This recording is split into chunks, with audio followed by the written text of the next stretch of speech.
కోట్లు అప్పు చేసినట్టు భట్టి వెల్లడించారు. 10 ఏళ్ల కాలంలో ఇటు బీఆర్ఎస్ చేసిన అప్పులకు వడ్డీలు కట్టడానికే ఈ అప్పులు చేసినట్టు చెప్పారు.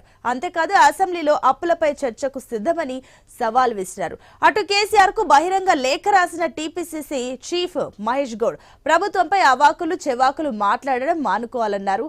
మొత్తానికి అసెంబ్లీ సమావేశాల్లో ఇటు తెలంగాణ తల్లి విగ్రహం, రైతు రుణమాఫీ, అప్పుల కార్యక్రమాలను వేడెక్కించేలా కనిపిస్తున్నాయి.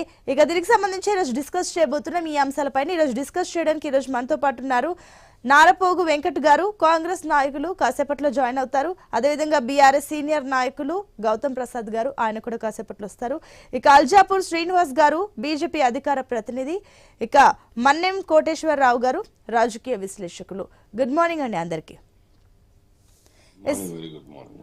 ఎస్ శ్రీనివాస్ గారు, ముందుగా మీతోనే స్టార్ట్ చేద్దాం. ఇప్పుడు ఏదైతే బీజేపీ కూడా తెలంగాణలో ప్రధాన ప్రతిపక్షంగానే ఉంది కాబట్టి ఇప్పుడు ఏదైతే ఫైట్ మాత్రం వార్ మాత్రం ఇటు కాంగ్రెస్ వర్సెస్ బీఆర్ఎస్ మాత్రమే కనిపిస్తుంది. అన్ని అంశాల్లో కూడా అటు బీఆర్ఎస్ కాంగ్రెస్ ని టార్గెట్ చేస్తూ వెళ్తుంది, కానీ ఎక్కడో బీజేపీ సైలెంట్ అవుతుంది అన్న టాక్ కూడా వినిపిస్తుంది.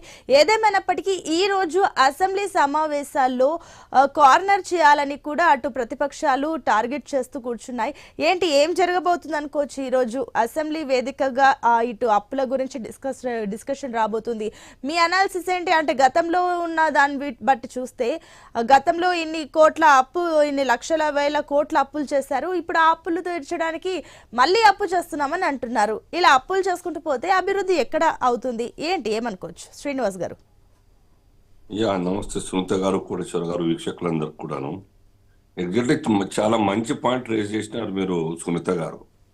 రాజకీయ పార్టీ అంటే చాలా బాధ్యతాయుతంగా దేశం కోసం, లేకుంటే ప్రాంతీయ పార్టీ, లేకుంటే రాష్ట్ర స్థాయిలో అయితే రాష్ట్ర ప్రభుత్వం పార్టీ చాలా జిమ్మేదారితో పనిచేయాల్సిన బాధ్యత ఉంటుంది. కానీ ఈ యొక్క స్వార్థం కోసం, ఓట్ల కోసం, అధికారం కోసం ఇష్టం వచ్చినట్టు మేనిఫెస్టో రిలీజ్ చేయడం, ఆ మేనిఫెస్టోలో రీచ్ కానటువంటి విషయాలు తెలిసి కూడాను ఆ యొక్క ప్రామిసెస్ చేయడం, దాని కారణంగా కొద్ది గొప్ప చేయాలి కాబట్టి అప్పులు తీసుకురావాలి.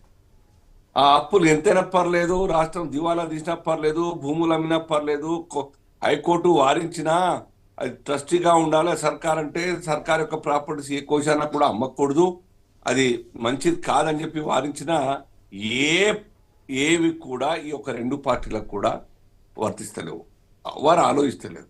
కాబట్టి ఇప్పుడు గత సర్కార్ చేసినటువంటి బాకీలకు, గత సర్కార్ యొక్క నిర్వాహకం కారణంగా ఈరోజు సర్కార్, కాంగ్రెస్ సర్కార్ వాటి మీద కాంగ్రెస్ పార్టీ టీఆర్ఎస్ యొక్క బాకీల మీద మాట్లాడుతూ ఉన్నది, ఆరోపిస్తూ ఉన్నది. మరి కాంగ్రెస్ పార్టీ ఏం చేస్తున్నది మీకు తెలియదా? మీరు కమిట్మెంట్ ఇచ్చినప్పుడు, మేనిఫెస్టో రిలీజ్ చేసినప్పుడు 72,000 కోట్ల రూపాయల బాకీలు ఫ్రీ బీస్ కారణంగా మేము అమలు చేయబోతా ఉన్నాం. మీరు ఇంట్లో కూర్చోండి, మీ అప్పులు మేము తీరుస్తాం, మీరు ఇంట్లో కూర్చోండి, మీ తినడానికి తిండి ఇస్తాం, మీరు ఇంట్లో కూర్చోండి, మాకు ఓటేస్తూ పొర్రి, మీకు అదే పని తప్ప ఇంకేం లేదని ఒక మాట మాట్లాడడం ఎంత మేరకు కరెక్ట్ అన్నది ఆలోచించాలి పార్టీ. కాబట్టి ఇద్దరు కూడాను, రెండు పార్టీలు కూడాను ఒకరి మీద ఒకరు ఆరోపణలు చేసుకుంటూ మాట్లాడేటువంటి పరిస్థితి. ఇద్దరు తప్పించుకోలేరు జనాల నుంచి. ఇవాళ కామన్ మ్యాన్, మహిళకు కూడా చెప్తా ఉన్నది సునీత గారు, ఎవరు అడిగినా మాకు ఫ్రీ బస్ అని ఇచ్చి ఇన్ని ఇబ్బందులు పాలు చేస్తా ఉన్నారు. మీరు కట్టేదే హార్డ్లీ 130-140 కోట్ల రూపాయలు నెలకు, ఇంకేం లేదు అంతకు మించి. ఇక వేరేది ఏమి కాలేదు, ఒక రుణమాఫీ తప్ప. 21,000 కోట్ల వాళ్ళు చెప్తా ఉన్నారు ఇంకా చేస్తామని చెప్పేసి, ఇంకా చేసేది అని చెప్పి చెప్తా ఉన్నారు, సగం హార్డ్లీ సగం అని. ఈ రకంగా ఇవాళ అడ్మిట్ చేస్తా ఉన్నారు, మాకు ఇన్ని బాకీలు అన్నట్టు తెలియదు, మేము సాధ్యం కాని పరిస్థితి ఉన్నది, బీఆర్ఎస్ పార్టీ చేసింది ఆ యొక్క ఆర్థిక దివాలా తీపిచ్చింది అని చెప్పేసి ఇవాళ దివాలా చేతులు ఎత్తేసే పరిస్థితి. ఇంకా పైపెచ్చి రెండు పార్టీలు కూడా ఒకరిని ఒకరు దుమ్మెచ్చి పోసుకుంటా ఉన్నారు. ఇది ఎంతవరకు తీసుకెళ్తారు ఒక రాష్ట్రాన్ని? కాబట్టి ఇవాళ రెండు పార్టీలు దోషులే ప్రజల ముందర. వారి యొక్క తప్పుని వేరే పార్టీ మీద నెట్టడానికే ప్రయత్నం చేసుకోవడం తప్ప, తప్పించుకునే ప్రయత్నం తప్ప ఇంకేం లేదు. భారతీయ జనతా పార్టీ చాలా స్పష్టంగా అటు హౌస్లో కావచ్చు మా ఎమ్మెల్యేలు, బయట మా పార్టీ రాష్ట్ర పార్టీ కావచ్చు, లేదంటే ప్రజాక్షేత్రంలో కూడాను చాలా చాలా స్పష్టంగా చెప్తా ఉన్నది.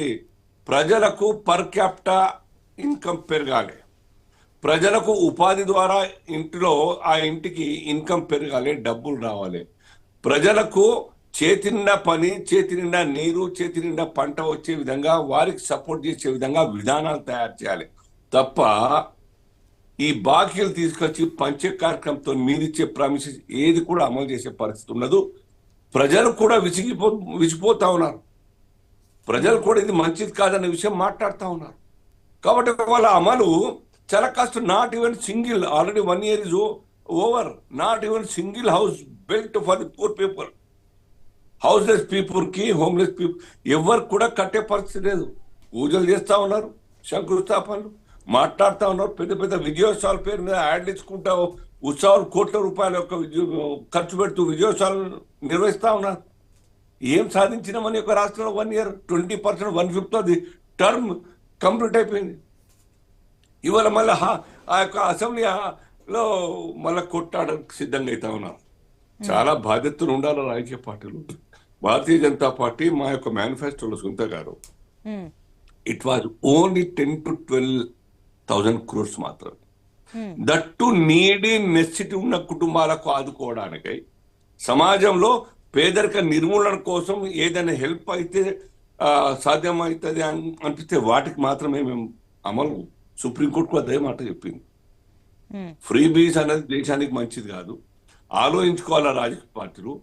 పాసిబిలిటీ ఎంత, రిసీట్స్ ఎంత ఉన్నది, ఖర్చు ఎంత ఉంటుంది, దాన్ని లెక్కేసి మీరు ప్రజల ముందర ప్రామిసెస్ ఏ మేరకు అమలు అయ్యే అవకాశం ఉన్న విషయం ప్రామిస్ చేయాలి తప్ప అనవసరంగా సాధ్యం కాని విషయాలు ప్రామిసెస్ చేసి నవ్వుల పాలు కాదు, రాష్ట్రాన్ని ఈ రకంగా దివాలా తీసే పని చేయొద్దని చెప్పి చెప్తా ఉన్నది. సుప్రీంకోర్టు చెప్పింది లాస్ట్ ఇయర్, 2 years బ్యాక్. కాబట్టి ఇది భారతీయ జనతా పార్టీ చాలా స్పష్టంగా చెప్తా ఉన్నది. 2 పార్టీలు కూడా దోషులే.